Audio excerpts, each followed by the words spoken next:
Stay করি আমি মাছ ভাড়া দেখো ফ্রেন্ডস, না না সমুদ্রের ধারে বসে বসে এখন হচ্ছে পাপড়ি চাট আমরা পূজার যাই দিলাম না মানে মাছটা রায়ন খাচ্ছে।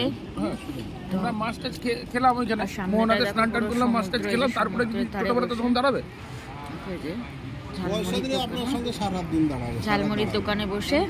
তারপরে কোথায় যাবো নাইকালী মন্দির ঘুরে কেমন খেতে? নিলেন কালী ভালো ভালো। চলো আমি একটা টেস্ট করি। চলো ফ্রেন্ডস আমরা একটুখানি খাই। অমরাবতী পার্কটাও সেই ইয়েতে কেন ওই যে সবুজের হাটটা যে বলে হ্যাঁ ওই লাইনের ওই পাশে অমরাবতী পার্ক আর ঢেউ ঢেউসাগর ওঠা না। এই বিচের উপরে এখন কটা বাজে?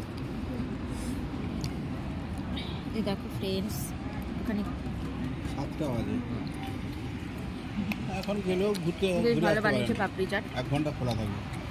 কটা থেকে খুলে ঢেউ সাগরটা 8টা থেকে 8টা, সকাল 8টার থেকে রাত 8টা পর্যন্ত। তাহলে এগুলো কালকেই প্রোগ্রাম নাকি আজকে আর সারাদিন জার্নি করে এসেছি তারপরে কোথায় গেলাম তাহলে কালকে তো সারাদিন থাকছে। হ্যাঁ আমি শনিবার পর্যন্ত আছি মানে রোববার আমরা যাবো তো রবিবার দিন যাবে সকালে, তাহলে শনিবার পর্যন্ত আছে মানে অনেক বিশাল দিন আছে। মানে শনিবার স্টে করে রোববার সকালে তাহলে বেরোবো আছে কাজ করুন, কালকে আর যেতে হবে না, আপনি শনিবার দিন চলে যাবেন কোথায় ওই নাইকালী মন্দির। আচ্ছা তা কালকের দিনটা কী করবো কালকে